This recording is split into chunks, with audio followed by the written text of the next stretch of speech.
Halo pemirsa, apa kabar Anda hari ini? Senang sekali saya Raden Madlias dapat kembali menemani Anda dalam sebuah program talkshow inspiratif. Ini dia Bincang Sehati.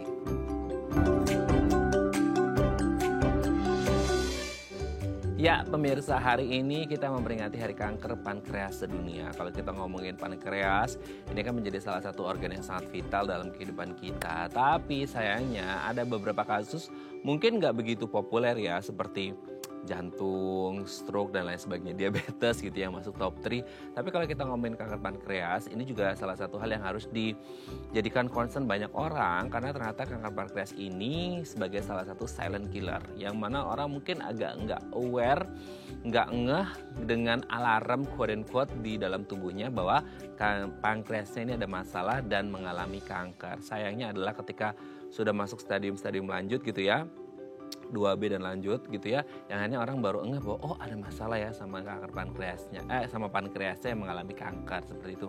Terus bagaimana sih cara mengatasi kanker pankreas, apa saja yang harus dilakukan, atau juga kita perlu tahu ya apa-apa saja yang bisa menyebabkan kanker pankreas. Inilah topik yang akan kita bahas hari ini ya. Kita akan membahas seputar kanker pankreas. Tapi sebelum bahas tentang itu, kita akan membahas terlebih dahulu beberapa mitos atau fakta seputar sistem pencernaan yang ada di tubuh kita ya. Oke, kita lihat yang pertama pemirsa ya. BAB setiap hari itu tandanya pencernaan orang tersebut sehat gini.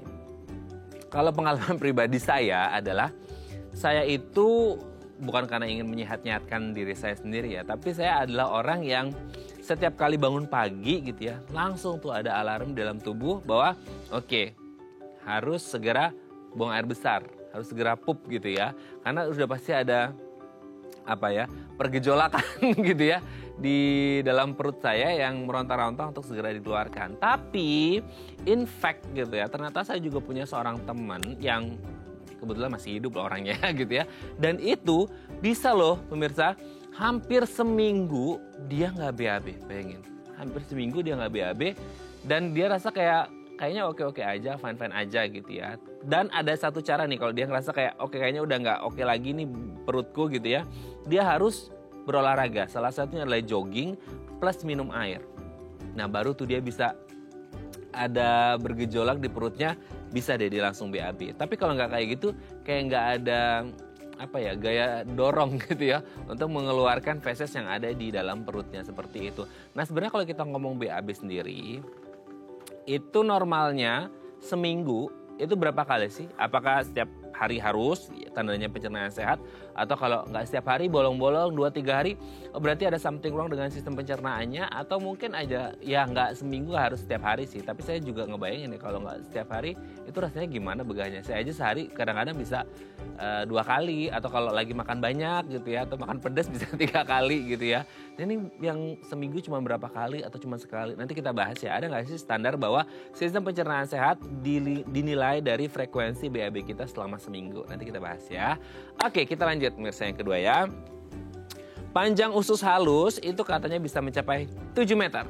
Nah gini, 7 meter itu kan panjang banget ya. Terus kalau kita lihat di perut kita, apakah cukup untuk usus halus? Udah usus besar, usus dan lain sebagainya gitu ya. Ini usus halus saja sampai 7 meter. Kita tahu ya, fungsi dari usus halus adalah untuk menyerap semua nutrisi yang ada, entah di makanan atau di minuman yang kita konsumsi seperti itu. Nah, kalau dia panjangnya bisa sampai 7 meter, itu gimana ya? Sepanjang seperti itukah? Atau sebenarnya beda nih, mungkin antara anak-anak, orang dewasa, pria dan wanita, ini kondisinya berbeda, kondisi usus halusnya. Nanti kita bahas ya. Oke, kita lanjut yang ketiga pemirsa ya. Tubuh katanya nggak bisa mencerna serat. Aduh, ini kan kalau kita lagi sembelit ya, konstipasi dan lain sebagainya, ini kan memang yang dianjurkan adalah ayo coba konsumsi banyak serat. Nggak hanya di kondisi-kondisi tersebut sih, maksudnya tubuh ini harus mengonsumsi makanan atau minuman yang mengandung serat tinggi supaya membantu apa? Membantu sistem pencernaan tubuh kita menjadi lebih baik dan lebih sehat pastinya. Tapi ada kabar, kalau mungkin Anda sering dengar orang ngomong atau Anda mungkin browsing-browsing di internet bahwasanya sistem pencernaan kita, tubuh kita ini tidak bisa mencerna serat. Aduh, terus gimana dong? Katanya tubuh memerlukan serat, tapi kalau serat nggak bisa dicerna oleh tubuh kita. Terus jadinya apa dong? Dia akan keluar dalam bentuk serat juga atau seperti apa, nanti akan kita bahas ya. Dan hubungannya mungkin dengan orang-orang yang konstipasi atau sembelit yang katanya harus makan serat. Nanti kita bahas ya. Oke, kita lanjut yang keempat mirsa ya. Lambung itu bersifat elastis. Wah, ini yang sekarang banyak banget ya. Nah, apalagi untuk public figure nih ya, orang-orang yang ngomongnya itu adalah operasi bariatrik gitu ya. Jadi potong lambung supaya ya mengurangi nafsu makan, biar nggak banyak, makan sesendok aja kalau udah kenyang. Aduh, saya nggak bisa makan cuma sesendok aja ya. Tapi kalau kita ngomongin lambung, ternyata katanya lambung itu elastis. Jadi kayak kita kalau lagi program diet gitu ya untuk mengecilkan badan, menurunkan berat badan, biasanya ya gitu. Kalau kita makannya setiap hari katakanlah 20 sendok gitu ya. Nah, itu kan lambung kita segini. Nah, kalau kita mau mengecilkan itu kan kayak kita harus langsung 5 sendok kan nggak mungkin ya gitu. Kita bertahap. Nah, itu katanya seiring berjalannya waktu lambung itu bisa menyesuaikan. Dari yang gedenya segini, lama-lama akan menyusut sesuai dengan seberapa banyak volume makanan atau minuman yang kita konsumsi. Bayangin kalau orang-orang yang mukbang, saya tuh kadang-kadang kepikiran ya, orang yang mukbang itu sampai semalam baru lihat, itu yang kayak satu makanan di mangkok yang sangat besar, wadah yang besar sampai 20 kg itu, dan bisa makan di satu kali waktu. Itu lambungnya segede apa gitu ya. Itu kayak bisa membelundung kayak orang hamil. Nah, benar nggak sih bahwa lambung itu bisa seelastis itu dan seberapa banyak maksimal gitu ya. Kalau saya baca itu katanya pernah sampai 4 liter gitu. Aduh, nggak ngerti deh berapa ya, nanti kita bahas ya. Oke, kita lihat yang terakhir pemirsa ya. Asam lambung katanya bisa menyebabkan suara kita menjadi serak. Nah, ini salah satu penyakit yang waduh ini happening di mana-mana ya. Jadi orang banyak takut tentang asam lambung, GERD, mah dan lain sebagainya lah yang membuat orang kayak aduh takut banget. Tapi kalau kita lebih spesifik asam lambung, ini kan akan terjadi ketika klepnya ini apa ya, dol gitu ya. Terus akhirnya asam lambungnya naik karena beberapa faktor ya gitu ya, entah makanan atau pola hidup dan lain sebagainya. Nah, yang sering kita takutkan adalah apa ketika asam lambung, ya pasti memiliki penyakit-penyakit yang tadi saya sebutkan. Tapi ada satu kondisi yang mungkin selama ini kita nggak aware bahwasanya ketika asam lambung naik ke tenggorokan, itu katanya bisa mengenai pita suara kita dan membuat suara kita jadi serak. Aduh, serem banget ya, karena kan asam lambung itu kuat banget ya gitu ya. Nah, apakah ini bisa berdampak pada suara kita dan bisa menjadi serak, dan ini menjadi awal dari infeksi di pita suara kita? Nanti akan kita bahas ya. Oke, itu tadi beberapa mitos atau fakta seputar sistem pencernaan dan kami akan membahasnya sesaat lagi. Tetap bersama kami di Bincang Sehati.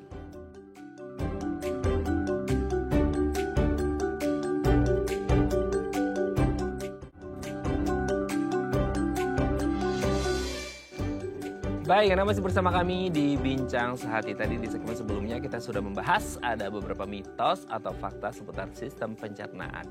Nah, untuk mengonfirmasinya ini beneran fakta atau cuma mitos, belaka telah hadir bersama kami di studio Bincang Sehati ada Dr. Velmon Limanu, dokter spesialis bedah digestif dari Rumah Sakit IMC Pekayot. Selamat pagi Dr. Velmon, apa kabar? Pagi, baik. Sehat, Dok ya? Ya, sehat. Ya, sehat dong, harus ya. Pencernaan sehat, kitanya juga sehat. Karena katanya betul. Lebih dari 50% kesehatan kita, imunitas dibentuk dari sistem pencernaan kita. Betul gitu ya. sekali. Oke, nah ngomong-ngomong sistem pencernaan, kita bahas dulu mitos fakta nih Dok yang mungkin kayak kita sering dengerin masyarakat tapi nggak ngerti ini bener atau enggak. Yang pertama adalah, nah ini dia, ini relate banget untuk semua orang, terutama saya gitu. Yang saya kebetulan setiap hari entah kayak mirip kayak burung emprit kali ya, gitu ya, makan pup gitu. Saya itu sehari bisa ya at least sehari lah sekali gitu ya. Tapi kalau makan agak banyak atau agak pedes sedikit bisa 2 atau 3 kali. Iya. Sisa-sisa gitu ya. Nggak diare sih gitu, cuma biasa. Tapi ada juga ternyata teman saya yang dia itu hampir seminggu sekali Dok BAB-nya, kayak bener Dok. Jadi kayak dia harus jogging dulu atau olahraga dulu dengan disertai minum banyak, baru dia itu ada gaya dorong untuk mengeluarkan fesesnya gitu. Nah, sebenarnya idealnya, sehatnya ada nggak sih kayak seminggu itu harus BAB berapa kali gitu? Iya, sebenarnya kalau dari hasil penelitian tidak ada ya. Tapi kita bikin range saja ya. Jadi pertanyaannya yang tadi apakah BAB setiap hari itu tanda sehat itu sebenarnya mitos ya. Ya, jadi yang beberapa ahli di beberapa penelitian bilang bahwa yang normalnya itu range-nya dari 3 kali per hari sampai 3 kali seminggu itu masih dianggap normal sebenarnya. Cuma di luar dari situ ya sebenarnya ada juga orang yang mungkin BAB-nya yang seperti Mas Raden bilang tadi ya, sehari sekali atau bahkan seminggu sekali ada juga. Yang penting yang harus kita waspadai adalah sebenarnya adalah perubahan dari pola buang air besar, change in bowel habit.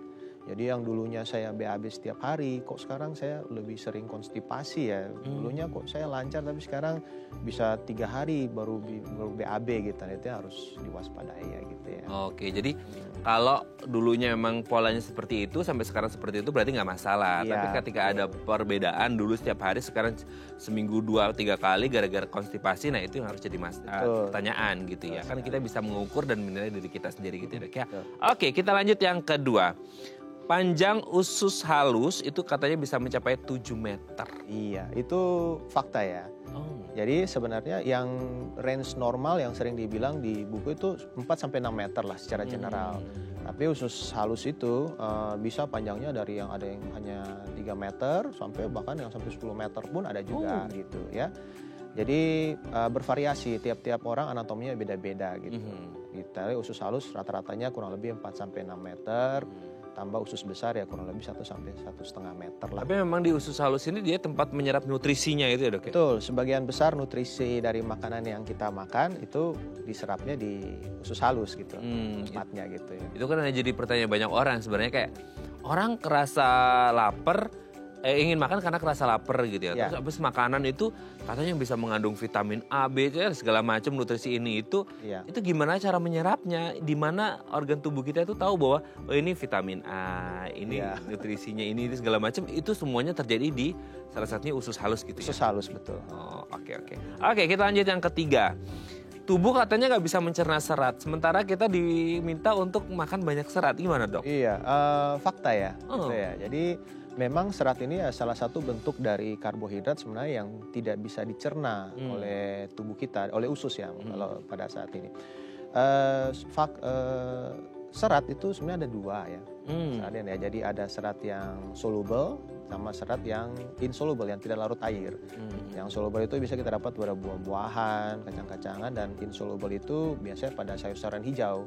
Fungsinya juga beda-beda ya. Kalau soluble itu biasanya untuk menurunkan kolesterol baik ya, untuk menurunkan gula darah bisa. Kalau yang serat tidak larut atau insoluble itu ya untuk membantu pasase atau lewatnya kotoran di dalam usus kita gitu. Oke, jadi memang ada beberapa jenis serat dan kita harus tahu ya. Oke, kita lanjut yang keempat. Ya. Ini yang sekarang kayaknya lagi heboh di mana-mana nih dok. Oh ya. Potong lambung. Bariatrik ya. Bariatrik ya gitu. Nah sekarang kalau kita ngomongin lambung itu katanya elastis. Jadi sedikit banyak gitu ya. Kan kita ngelihat ya ada orang yang body sedan tapi lambungnya truk gitu ya. Banyak banget makannya gitu ya. Tank segatnya nggak gemuk-gemuk, hebat banget tuh. Ada juga sekarang kan orang yang mukbang-mukbangan tuh dok ya. Nggak hanya mukbang pedes ya. Mukbang tuh bisa yang kayak sebakul gede makan sendirian yang banyak banget, kita ngelihatnya aja udah gumoh sendiri ya gitu. Tapi ternyata katanya ada yang terbiasa begitu, jadi kayak lambungnya udah terbiasa. Seelastis itu kah gitu? Iya, lambung itu fakta ya. Jadi lambung itu yang normalnya menampung kurang lebih 1-2 liter ya.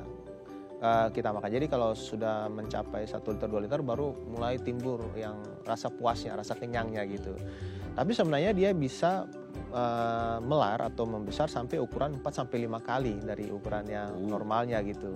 Masuk orang yang bariatrik ya, yang maksudnya Mas Raden tadi yang dipotong lambungnya jadi kecil, tapi kalau ya dia tidak jaga makan ya lama-lama bisa melebar juga. Melar lagi ya gitu ya. Oh, jadi even dia udah bariatrik, kalau pola makannya nggak dijaga juga, lama-kelamaan itu bisa elastis mengembang lagi? Mengembang lagi, betul, iya bisa. Oh, tapi gini dok, saya tuh kadang-kadang pertanyaannya sama orang-orang mukbang ya. Maksudnya kayak, saya aja pernah, kalau lagi pas hilaf ya, pas hilaf lagi, oh ternyata makannya enak nih, banyak nih. Pas lagi makan enak, terus tiba-tiba kayak di satu titik udah kayak, ini nggak bisa lagi. Udah kerasa kayak pengen muntah. Itu kayak nggak enak banget perasaannya. Jadi kelaparan nggak enak, kekenyangan banget juga nggak enak. Itu perasaannya kayak pengen muntah sampai benar-benar kayak berhenti gitu karena terlalu hilaf gitu ya. Nah untuk orang-orang yang mukbang itu yang banyak banget itu sebenarnya di titik mana sih? Kan tadi bisa 4-5 kali gitu. Itu dia ada kerasa pingin mengeluarkan nggak sih? Iya, kalau saya nggak pernah mukbang juga ya. Tapi secara teori sih pasti ada ya. Kalau terlalu banyak, lambungnya terlalu penuh gitu, pasti kita ada rasa pengen muntah karena terlalu full ya. Kadang-kadang orang kalau terlalu lapar, dia makan banyak, udah isi banyak, baru rasa kenyangnya muncul. Makanya ada dari para ahli bilang baiknya kalau kita makan itu makan yang perlahan gitu ya, dikunyah yang baik. Sehingga kita membantu kerja lambung dari mulut sudah kunyah halus, kita telan, kerja lambung tidak terlalu berat, dan juga kita membantu respons lambung untuk kenyang itu. Kadang-kadang kita kena terlalu lapar, kita makan udah banyak, baru respons kenyangnya muncul, baru kita rasanya udah kenyang banget. Betul. Gitu ya. Iya langsung. Itu enak banget sih. Saya pernah berapa kali gitu ngalamin. Karena udah terlalu excited ya gitu ya. Oke dok, kita lanjut yang terakhir ya. Nah asam lambung, selama ini kan orang paling takut dengan asam lambung ya. Karena mungkin urusannya dengan GERD lah, MAH dan lain sebagainya gitu ya. Mungkin orang-orang agak susah ngebedain ya 11-12 antara ini. Tapi di luar konteks itu ternyata katanya asam lambung kan memang dia itu naik gitu ya. Klapnya ya. Iya. Pas nah yang ditakutkan orang katanya bisa bikin suara serak. Betul iya, sih? fakta itu. Jadi kalau yang kita sering kenal kan sebenarnya GERD ya, GERD ya, Gastroesophageal Reflux Disease gitu. Jadi kalau GERD itu klep bawahnya yang sudah tidak baik ya, sehingga dari lambung masuk ke esofagus, saluran cerna atas. Tapi kalau klep atasnya lagi tembus, makanya asam lambung itu bisa tembus sampai ke daerah farinks, larynx gitu. Nah di larynx itu ada pita suara. Nah, jadi kalau asam lambungnya naik sudah parah dari GERD, tembus sampai ke klep atas tembus, kena di farinks, inflamasi, itu yang biasanya orang serak. Nah itu biasanya penyakitnya kita bilang itu laryngeo-pharyngeal reflux, LPR gitu. Nah itu bisa bikin suara. Bahaya nggak sih dok selain bikin serak sendiri? Bahaya, GERD juga bahaya, bikin serak bahaya. Karena asam lambung kan itu sangat iritatif ya. Jadi dia di luar lambung berbahaya asam lambung. Oh, keras banget kan iritatif itu ya. Waduh. Makanya kalau bisa jangan asam lambung deh. Nah itu harus pola hidup yang jauh lebih sehat dan lain sebagainya. Jangan kelebihan. Asam lambung itu perlu, tapi jangan berlebihan. Ya. Oke, terima kasih Dr. Velmon, ini sudah terjawab atas waktunya. Nanti kita lanjut lagi ngomongin seputar kanker pankreas ya, Dok. Ya. Oke pemirsa, kalau Anda punya pertanyaan seputar tema kita hari ini, boleh tanya-tanya di 0212903244 atau DM Instagram kami di @theifamily. Kami akan kembali saat lagi.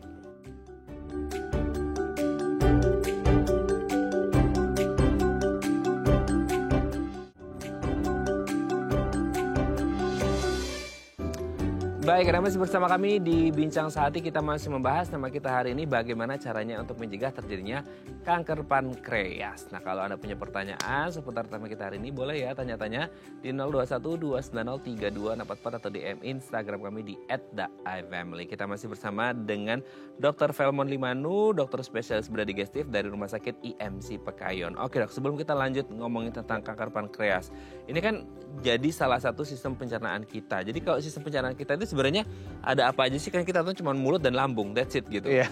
Ternyata lebih kompleks dari itu ya. Ini pertanyaan baik sekali ya Mas Raden ya. Jadi sebenarnya bukan saluran pencernaan, tapi sistem pencernaan. Sistem pencernaan. Ya. Karena pencernaan itu bukan hanya masalah saluran, tapi sistem dia yang bekerja di situ. Jadi bukan hanya apa kayak pipa gitu ya, betul. Jalur gitu ya. Jadi sistem pencernaan itu sebenarnya dimulai dari kita kunyah makanan itu sudah mulai proses pencernaan itu ya. Kemudian masuk ke saluran pencernaannya, mulai dari yang saya bilang tadi esofagus, kemudian ke lambung, usus halus, kemudian usus besar nanti keluar ke anus ya gitu. Kemudian selain saluran pencernaan ada juga organ-organ aksesoris pembantu proses pencernaan itu. Karena kan makanan yang masuk ke dalam saluran pencernaan tidak semua dalam bentuk yang ready untuk diserap ya. Jadi harus ada enzim-enzim yang bekerja di situ. Itu termasuk liver, empedu sama pankreas. Itu juga untuk organ-organ untuk membantu pencernaannya. Aksesorisnya lah istilahnya. Aksesorisnya ya. Nah kalau pankreas itu sendiri fungsinya apa dan letaknya di mana sih dok? Kan selama ini kayak kita nggak ngerti, ya memang nggak kelihatan sih. Gak kelihatan. Gitu. Tapi kira-kira di mana dan fungsinya untuk apa? Iya, gitu? memang pankreas ini letaknya di daerah perut, tapi bukan di dalam rongga perut sebenarnya. Letaknya dia di belakang, seperti ginjal juga ya. Ginjal itu sebenarnya letaknya di belakang, kita bilang retroperitoneal. Letaknya persis di belakang lambung. pankreas itu, memanjang daerah situ. Dia fungsinya sebenarnya ada dua ya. Kita bilang kalau di kedokteran itu eksokrin dan endokrin. Intinya ya simpelnya dia untuk memproduksi enzim, untuk membantu pencernaan, kemudian produksi hormon. Yang kita kenal yang ngetop mungkin orang bilang insulin ya. Ya, jadi bukan cuma insulin sebenarnya. Ada banyak, ada glukagon, somatostatin, peptide YY dan lain sebagainya. Jadi sangat kompleks sebenarnya. Berarti insulin itu dari pankreas ya? Betul. Berarti kalau ada orang masalah dengan diabetes itu masalahnya di pankreasnya juga? Bisa jadi masalah di pankreas gitu. Diabetes kan ada masalah diabetes 1, diabetes 2. Iya betul. Gitu. Sampai dia harus suntik insulin dan lain sebagainya. Berarti pankreasnya udah nggak bisa menghasilkan insulin. Insulin. Okay. Salah satunya ya. Salah satunya. Iya. Okay. Tapi kalau kita ngomong kesehatan kondisi si pankreas ini sendiri, faktor apa aja sih dok yang akhirnya bisa membuat kondisi pankreas ini bisa semakin buruk gitu? Makin buruk, iya. Kalau yang pertama sih sebenarnya faktor dari kita ya, genetik mungkin ya. Jadi kalau genetik memang agak sulit ya, memang sudah genetik pankreas. Karena nggak bisa dimodifikasi, nggak bisa ngapa-ngapain lah gitu ya. Tapi yang paling banyak ya mungkin dari faktor eksternal, terutama itu masalah dietnya, dari orang itu bagaimana, lifestyle-nya bagaimana. Semua itu bisa mempengaruhi kondisi dari pankreas gitu. Apakah pernah trauma di perutnya, apakah dia sering konsumsi makanan-makanan yang tidak sehat dan lain sebagainya gitu. Nah itu menggelitik tuh dok yang poin terakhir, konsumsi makanan tidak sehat. Sekarang kan gimana ya dok ya, makanan, minuman, fast food, junk food, minuman pun kayaknya sekarang bukan minum air lagi, minum gula kayaknya ya gitu ya. Tagline-nya sih dia minuman tapi lebih banyak gulanya daripada airnya kan gitu. Jadi kayak makanan-makanan pun sekarang yang ya gimana ya, banyak yang enak di mulut tapi mungkin nggak enak di tubuh gitu kan. Betul. Karena enaknya pas di rongga mulut aja. Nah kalau dengan pola hidup yang seperti ini bisa nggak, ya kita nggak ngomongin sebulan 2 bulan ya, dengan pola hidup yang seperti itu terus menerus, apalagi sekarang kan dimudahkan dengan segala macam stall yang menjual banyak itu gitu ya, itu gimana, itu bisa pengaruh nggak? Iya tentu bisa pengaruh ya. Jadi kalau dari teori yang paling pengaruh ke pankreas itu alkohol ya, merokok, dua itu ya. Itu kayaknya nggak hanya pankreas ya, semuanya kayaknya ya. Semua kayaknya benar ya. Iya, di usus besar pun itu juga bisa pengaruh ya. Kemudian konsumsi daging merah yang tinggi, masalah obesitas, makanan-makanan dengan pengawet atau processed food yang tinggi yang seperti Mas Raden bilang tadi itu bisa berpengaruh juga ya ke pankreas gitu. Berarti kita bukan mendoakan ya, maksudnya generasi muda sekarang kan banyak yang lifestyle-nya seperti itu ya, pola makannya. Jadi takutnya adalah ketika nanti ke depan gitu ya, ada apa-apa bisa jadi bermasalah. Makanya harus di shifting ini pola makannya ya, pola hidupnya supaya lebih sehat. Nah kalau kanker pankreas itu seperti apa? Ini kan kanker aja gitu udah serem ya. Terus pankreas menjadi bagian dari sistem pencernaan kita, kok ada masalah? Sementara sistem pencernaan kita kan penting banget kita sebagai manusia. Gimana? Betul, pankreas pun sebenarnya memegang peran yang penting dalam sistem pencernaan ya. Jadi kalau timbul tumor di situ, tumor pankreas ini kan tentunya bisa dua ya, bisa yang jinak, yang ganas. Betul. Yang ganas inilah yang kita bilang kanker. Nah, sayangnya memang sebagian besar tumor di pankreas itu bersifat ganas gitu. Nah itu agak rumit ya, karena seperti yang saya bilang tadi, pankreas itu letaknya di belakang. Jadi kalau di satu bagian pankreas, ada yang kita bilang bagian body and tail-nya, di bagian tubuh dan ekor, biasanya fase-fase awal tidak memberikan gejala. Itu biasanya mungkin rasanya cuma seperti nyeri ulu hati saja, seperti penyakit mah biasa. Kemudian pasien datang kontrol, biasanya sudah menyebar jauh gitu. Jadi gitu ya Mas Raden. Oke, tapi sebenarnya dia benar-benar nggak menimbulkan gejala, maksudnya ada gejala, tapi mungkin dia nggak ngeh kalau itu gejala menuju ke kanker pankreas. Betul. Dan kayak apa ya dok ya, bahasa Jermannya itu nyaru gitu ya, bias gitu loh, nggak spesifik bahwa orang batuk, orang pilek kan kelihatan gitu ya, tapi ini kan kayak di belakang dan posisinya di dalam, dan orang kayak ini kayaknya mungkin hanya sakit apa gitu, tuh bisa terjadi. Iya bisa. Jadi pankreas ini kan kita sebagi dalam beberapa bagian ya, ada yang bagian kepalanya, lehernya, badannya, tail, cuma penamaan saja ya sebenarnya. Kalau di bagian kepala itu karena dia dekat dengan saluran empedu, biasanya lebih cepat dideteksi karena biasanya pasien jadi kuning. kuning, kemudian dia lebih cepat nyumbat usus. Jadi makanya dia lebih cepat datang ke rumah sakit. Kita deteksi bisa lebih awal, walaupun memang banyak juga yang datang sudah terlambat ya. Nah, cuma permasalahannya yang kalau di bagian badan sama ekornya itu, body and tail-nya itu yang biasanya agak terlambat. Nah, bahkan kadang-kadang dia hanya rasa sakit ulu hati biasa, pikirnya cuma penyakit mah. Tapi semakin parah, nyerinya itu akan tembus sampai ke belakang, nyeri ulu hati tembus ke belakang, sama pasien itu biasa merasa ada benjolan dalam perut, merasa cepat kenyang, penurunan berat badan dan lain sebagainya gitu. Sampai berapa lama sih dok dia bisa merasakan gejala-gejala yang benar-benar kerasa gitu? Iya, memang bervariasi sekali ya, tergantung dari jenis tumornya, keganasan tumornya ya. Tapi biasanya dalam jangka waktu bulanan ya, baru misalnya gejala itu bisa muncul gitu. Jadi pasien datang biasanya sudah dengan kondisi yang wah ini tumornya udah lengket kemana-mana gitu. Oke, tapi itu selalu pasti diawali dari tumor dulu sebelum jadi kanker ya dok ya? Iya, tumor itu maksudnya kanker ya. Iya. Jadi kalau misalnya ada tumor ada 2, ganas yang kita bilang tumor kanker itu adalah tumor yang ganas. Itu. Iya. Tapi itu selalu, tapi dari jinak dulu dong berarti? Atau langsung ada yang tidak. Tergantung dari tipenya ya. Oh gitu. Jadi di pankreas itu kan ada sel-selnya kan, ada kayak insulin itu diproduksi oleh beta sel. Ada yang alfa selnya itu bisa timbul tumor ya. Kadang-kadang dia cuma kista pankreas saja. Ya, kadang-kadang juga tumor langsung ganas gitu. Kista juga ya tentu kita harus lihat, ada kista yang cuma yang simple, ada yang ganas juga gitu.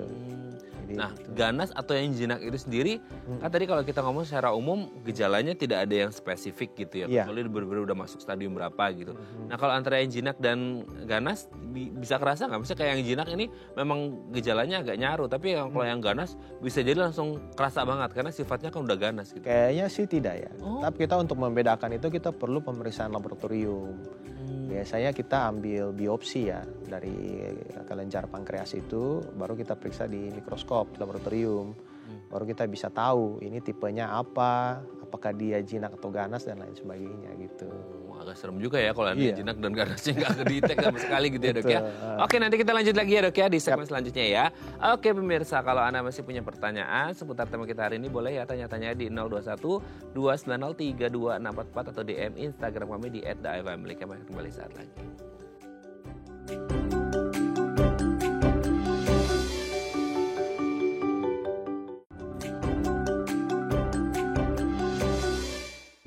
Baik, Anda masih bersama kami di Bincang Saati. Kita masih membahas tema kita hari ini bagaimana cara mencegah terjadinya kanker pankreas. Karena kita tahu ini penting banget untuk sistem pencernaan kita. Kalau Anda punya pertanyaan, boleh ya tanya-tanya di 021 290 3244 atau di Instagram kami di @theifamily. Kita masih bersama dengan Dr. Velmon Limanu, dokter spesialis bedah digestif dari Rumah Sakit IMC Pekayon. Oke dok, kita lanjut lagi. Sip. Nah, sebenarnya kalau kita ngomongin tadi ya antara yang jinak sama yang ganas gitu. Ya. Kalau udah orang mulai ada kayak keluhan gitu, oh baru periksa baru ketahuan. Tapi kalau misalkan ada orang yang super duper disiplin dalam MCU ya, gitu ya, yang concern banget gitu ya. Dalam artian kayak at least setahun sekali dia MCU gitu ya. Ketika dia tidak bisa merasakan apa-apa, terus kemudian dia MCU dan salah satunya mungkin MCU-nya untuk yang cek pankreas gitu. Itu bisa ketahuan nggak sih dok? Meskipun belum ada gejala sama sekali, ketahuan nih pankreasnya ada masalah atau enggak gitu? Iya, tentu bisa ya. Karena itu kita termasuk deteksi dini ya. Iya betul. Jadi kayak mobil aja ya, kita kalau tidak ada keluhan tetap 6 bulan ya harus bawa ke dealer ya. Manusia pun seperti itu. Saya anjurkan kalau misalnya walaupun kita tidak ada keluhan, setidaknya seperti Mas Raden bilang tadi, setahun sekali lah kita datang periksa apakah benar ini tidak ada masalah gitu. Tentunya kalau untuk termasuk kanker pankreas, kalau dengan MCU yang rutin, kita bisa tahu dalam stadium yang lebih dini, lebih awal.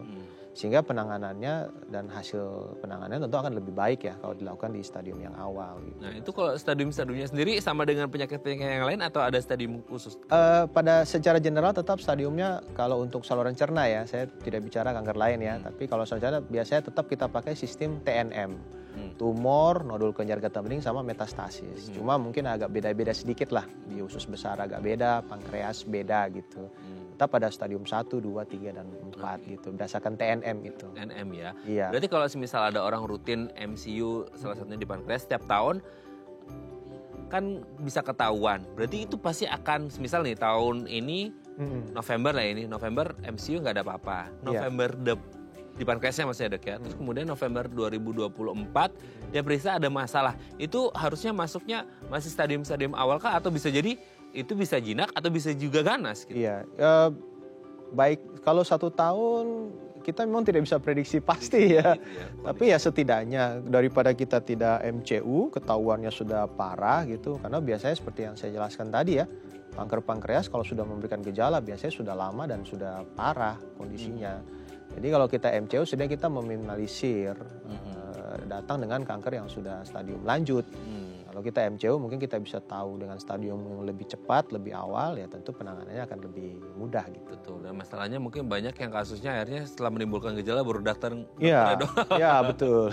Itu berarti stadiumnya udah mulai naik ya? Naik, betul. Betul, oke. Tapi kalau kita ngomongin pankreas dan kalau ngomongin kanker ya dok, selama ini kan kita selalu kepikiran, oh kalau ada kanker itu berarti kayak dia bisa menyebar ke seluruh tubuh gitu ya. Yang kita khawatirkan berarti kalau kanker pankreas tidak hanya nyebar di pankreasnya aja, bisa nggak sih dia sebenarnya nyebar ke beberapa organ yang lain? Sangat ya, jadi kanker itu kenapa dibilang ganas sebenarnya sifatnya ada 2 ya. Dia bertumbuh tidak teratur, sedangkan kan kalau secara normal teratur ya, ada yang mati, ada yang tumbuh gitu. Kanker itu tidak, dia bertumbuh terus tidak teratur, kemudian sifatnya dia bisa nyebar. Artinya dia bisa berpindah tempat, hidup di tempat yang bukan selnya dia gitu. Pankreas pun sama, dia bisa menyebar ke kelenjar getah bening, mengikuti aliran darah ke tempat lain, atau misalnya invasi ke organ sekitar gitu. Terutama ya daerah-daerah yang dekat dia gitu, ke pembuluh darahnya, ke lambung, atau ke liver, empedu dan lain sebagainya gitu. Oke.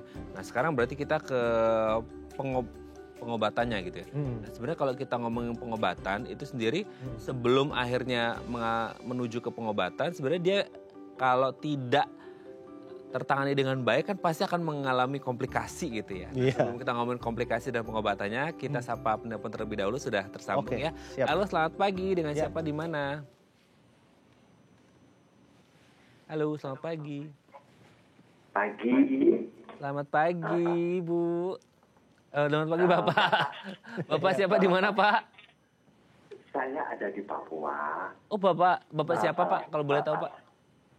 Bapak siapa? Fauzan. Bapak Fauzan di Papua. Oh iya, silakan. Saya di Kabupaten Bajor, itu di Teluk Papuanya itu, di leher burung itu. Oh iya. Saya kan punya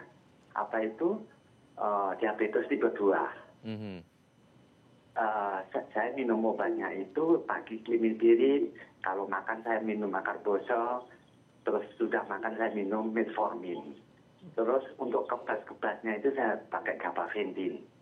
Lah sekarang masalahnya itu saya ingin sehat, terus kebas di kaki itu harus sembuh toh. Jadi apa yang harus saya lakukan? Saya minta petunjuknya aja. Iya. Sudah jelas, Dok? Iya, oke. Ada pertanyaan lain untuk Pak Fauzan atau sudah jelas? Itu aja. Saya terima kasih. Dokter mau tanya umur kah atau riwayat ada penyakit yang lain juga atau? Umur saya 63 tahun. Oh, 63. Saya pikir masih 50-an ya, masih fresh suaranya. Gimana nih? Iya, Pak. Saya umur 53 tahun. 53 apa? 63, Pak? 63, iya. Kelihatan gitu ya Pak Wasan, memang saya di bidang bedah saluran cerna ya Pak ya. Kalau masalah diabetes mungkin ke dokter penyakit dalam, tapi saya akan coba jawab ya Pak ya. Oke, kita akan coba jawab ya Pak Fauzan ya. Terima kasih ya Pak Fauzan. Terima kasih banyak. Terima kasih. Selamat siang. Kalau di Papua udah siang harusnya ini ya, jam 1 ya. Oke, terima kasih Pak Fauzan ya.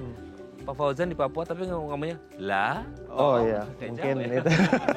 Dari jauh nih kayaknya. Okay. Gimana nih Pak? Iya, kalau Pak lagi dok.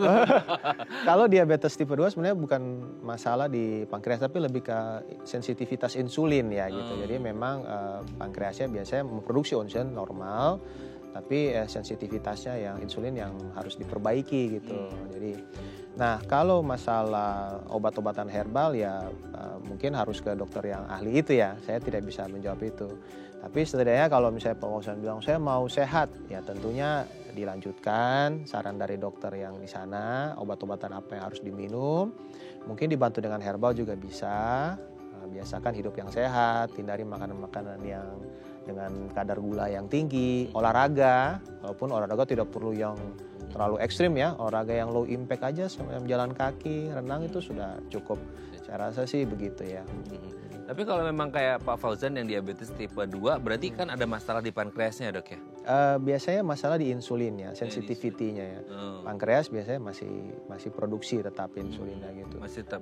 Tapi lama-kelamaan kalau memang diabetes ini berlanjut, pankreas ini istilahnya dia capek ya, akhirnya dia tidak produksi lagi insulin, ya itu baru bermasalah. Itu makanya orang beberapa yang harus suntik insulin ya. Gitu. Tapi kalau misal ini bukan nakut-nakutin Pak Fauzan, ini kita ngomong secara umum ya. Karena kan berarti ada sesuatu di pankreasnya juga ketika orang mengalami diabetes. Salah satunya mungkin urusannya adalah di insulin. Bisa jadi nggak sih dok? Ini bukan ngomongin Pak Fauzan ya, Pak Fauzan ini secara umum aja. Maksudnya ketika ada sesuatu masalah di pankreasnya gara-gara diabetes, kan kalau kita sering lihat selama ini kan diabetes itu penyakit yang katanya bisa merembet kemana-mana.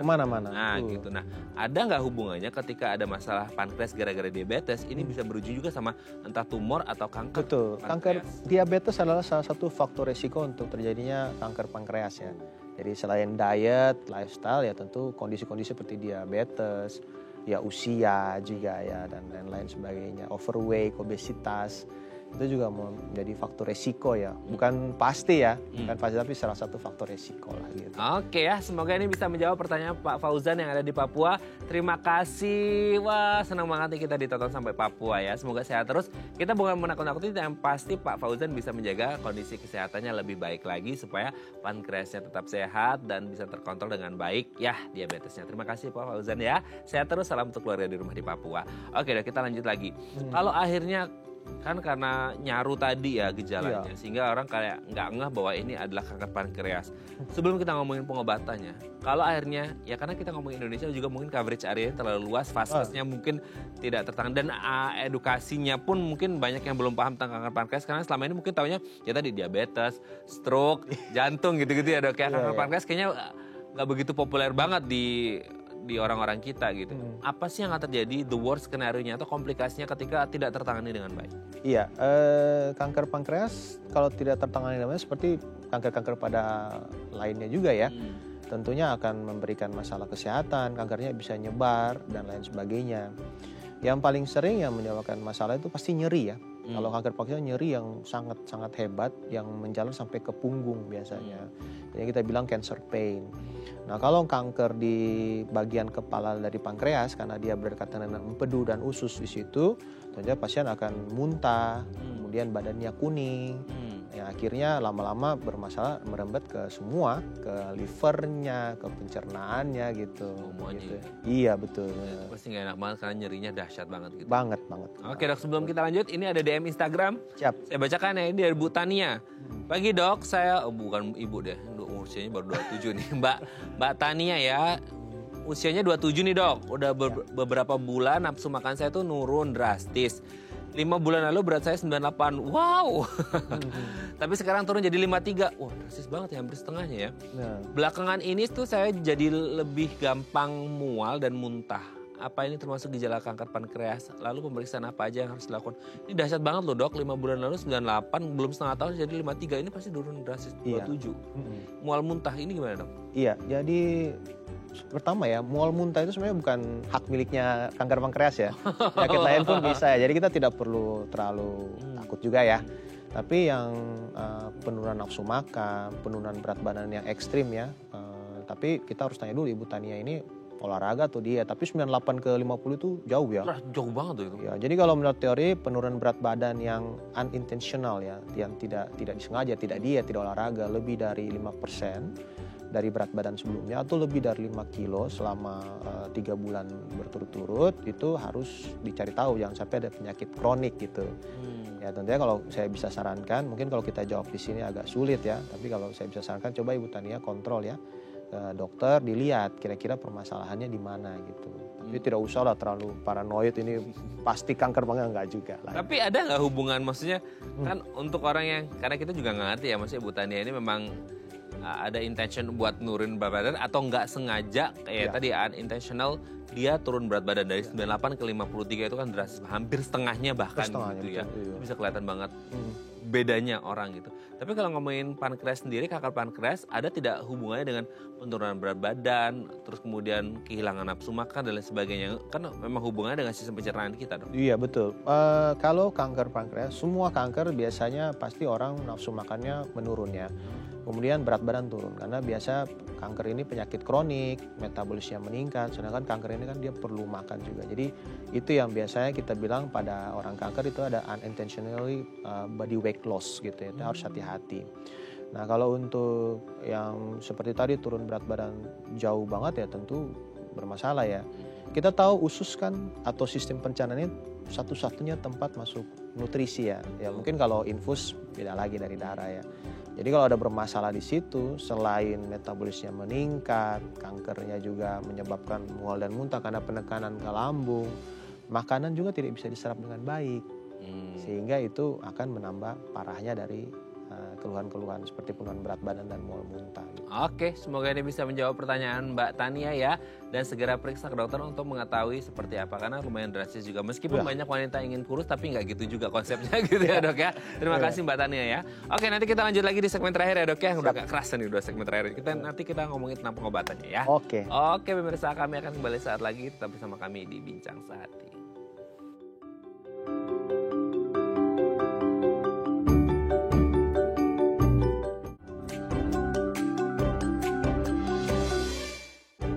Baik, karena masih bersama kami di Bincang Sehati, kita masih membahas tema kita hari ini, cegah kanker pankreas. Masih bersama dengan Dr. Velmon Limanu, dokter spesialis bedah digestif dari Rumah Sakit IMC Pekayon. Oke dok, sekarang kita ngomongin pengobatannya. Iya. Pengobatannya seperti apa? Ya, pengobatan untuk kanker pankreas multidisiplin, kalau misalnya kita bilang. Jadi perlu melibatkan beberapa dokter. Tapi karena kanker pankreas ini itu suatu tumor yang solid, tentu akan ada operasi pasti ya. Operasi. Berarti dia berbentuk solid ya, ada yang harus diangkat berarti? Harus diangkat, betul. Jadi tapi kita lihat dulu stadiumnya lah. Ya, kalau pasien datang, pastilah kita wawancara dulu, kita periksa fisiknya, kemudian kita lakukan pemeriksaan penunjang seperti CT scan atau MRI atau mungkin sesimpel USG.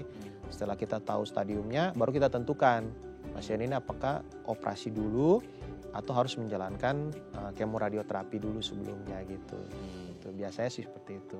Oke, kalaupun akhirnya ada kayak pembedahan karena dia solid, itu biasanya perlu langsung tindakan atau tunggu stadium atau setelah ada non operatif dulu? Ya, jadi pasti sebelum operasi pasti ada persiapan lah ya. Persiapan, ada yang tidak baik, kondisinya kita perbaiki dulu. Karena operasi pankreas ini termasuk operasi yang berat ya, kompleks gitu. Dan waktunya lama gitu. Kadang-kadang makan waktu bisa sampai mungkin 5-8 jam ya untuk operasinya gitu. Karena pasien harus menjalani operasi yang berat, ya tentunya ada persiapan dulu sebelumnya. Pemeriksaan laboratorium, kita cek jantungnya gimana. Kalau ada yang tidak normal, kita normalkan dulu. Tergantung kasusnya juga. Kalau ada kasus yang darurat, ya mungkin kita tangani dulu daruratnya gitu. Berarti ada ini dulu, kategori orang-orang yang bisa boleh langsung atau yang belum bisa, karena kan mungkin ada yang punya komorbid dan lain sebagainya. Betul, ada komorbidnya atau mungkin kankernya sudah lengket ke pembuluh darah, sudah lengket ke organ lain yang biasa kita bilang itu unresectable, tidak bisa dioperasi untuk sekarang. Nah itu biasanya kita refer dulu ke dokter lain untuk dilakukan kemoradioterapi dulu untuk mengecilkan ukurannya, downsizing, nah baru kita pertimbangkan lagi ini udah bisa operasi atau tidak. Oke. Kalau misalnya pembedahan, pengangkatan karena dia sifatnya solid gitu dok ya. Setelah pasca operasi ada tindakan rawatan lanjutan atau enggak sih dok? Iya tentu ada ya, tergantung dari operasinya apa, macam-macam ya operasi pankreas. Ada yang Whipple prosedur, ada yang distal pankreatektomi, tergantung yang kita angkat mana. Biasanya sebenarnya fungsi pankreas tersisa 20% pun dia masih bisa berfungsi ya untuk sebagai organ aksesoris itu. Tapi kalau pada suatu saat dia harus diangkat total gitu ya, tentu harus ada terapi-terapi lanjutannya, pemberian enzim-enzim dan hormon yang sudah tidak ada itu gitu. Jadi tambahan ya. Iya, betul. Ada pemain cadangan yang nambah gitu ya. Nah, kalau akhirnya sudah nih dok, operasi sudah, perawatan pasca operasi sudah gitu. Ada nggak sih yang perlu dibenahi ya, dalam artian karena memang salah satu faktornya akan dari apa yang kita konsumsi ya, intinya seperti itu. Nah, kalau pasca operasi ada nggak perlu diperhatikan bahwa ini boleh, ini tidak boleh, dalam artian kayak konsumsi makanan atau minuman? Iya, tentu sih pasti kita kasih pasien edukasi ya, bagaimana ke depannya.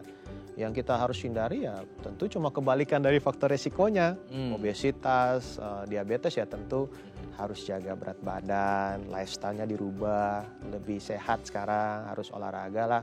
Sehari minimal 20 menit lah, olahraga-olahraga yang ringan. Kemudian makannya diperbaiki, jangan suka makan yang pengawet, daging merah, alkohol, merokok itu sama sekali tidak bisa, dan lain sebagainya gitu ya. Tentunya untuk menjaga jangan sampai terjadi lagi gitu, kekambuhan lah dari kanker. Nah itu yang ditakutkan kan kekambuhan ya. Biasanya nih dok, bukannya kita doain deh, tapi kan kalau kita ngomongin kanker kan lumayan serem ya dok ya. Meskipun banyak orang kayak udah kemo lah, ada ini segala macem gitu ya. Takutnya tuh masih ada sel-sel kanker yang kesisa gitu ya, belum tuntas. Nah kalau case-nya seperti ini, ada nggak sih kemungkinan entah karena tindakan di awal atau mungkin karena gaya hidupnya yang agak selengean lagi ke depan, itu bisa nggak muncul lagi dok? Sekian persennya tetap ada ya, namanya kanker. Makanya saya bilang kalau datanglah dengan stadium yang awal gitu ya, kalau bisa gitu ya. Kalau bisa. Nah, gitu. Tapi kalau stadium yang sudah lebih lanjut, tentu angka kekambuhannya lebih tinggi gitu. Apalagi sudah nyebar sampai ke organ lain, itu lebih sulit. Kemoterapi dan radioterapi ini justru menjamin jangan sampai untuk menurunkan angka kekambuhan itu gitu. Jadi ya istilahnya gampangnya sisa-sisa sel kanker itu ya dibunuh lah dengan kemoterapi atau radioterapi gitu. Tapi apakah memang 100% ya sulit gitu. Kalau misalnya dia datang dengan stadium yang sudah lanjut gitu. Oke, jadi memang intinya adalah ada usaha untuk kemo dan lain sebagainya untuk membunuh semua sel-sel kankernya, tapi di satu sisi juga orangnya harus menjaga kehidupan yang jauh lebih sehat ya. Betul. Pola makan, ya pokoknya intinya pola hidup semuanya harus lebih sehat supaya tidak mengalami kanker pankreas dan sehat terus gitu ya. Terima kasih Dr. Velmos sudah berbagi hari ini. Semoga ini menjadi catatan kita bersama di Hari Kanker Pankreas Sedunia ini supaya kita tetap menjaga kesehatan pankreas kita ya. Terima kasih dok, sehat terus. Salam untuk keluarga di rumah dan teman-teman di Rumah Sakit IMC Pekayon. Selamat pagi. Oke pemirsa, itu tadi perbincangan kita dengan Dr. Velmos. Semoga bermanfaat ya. Sarah dan Malia Sumit. Sampai jumpa dan selamat kembali beraktivitas di hari Jumat yang indah ini. Ingat, jaga kesehatan pankreas Anda. Selamat berakhir pekan bersama keluarga tercinta. Sampai jumpa.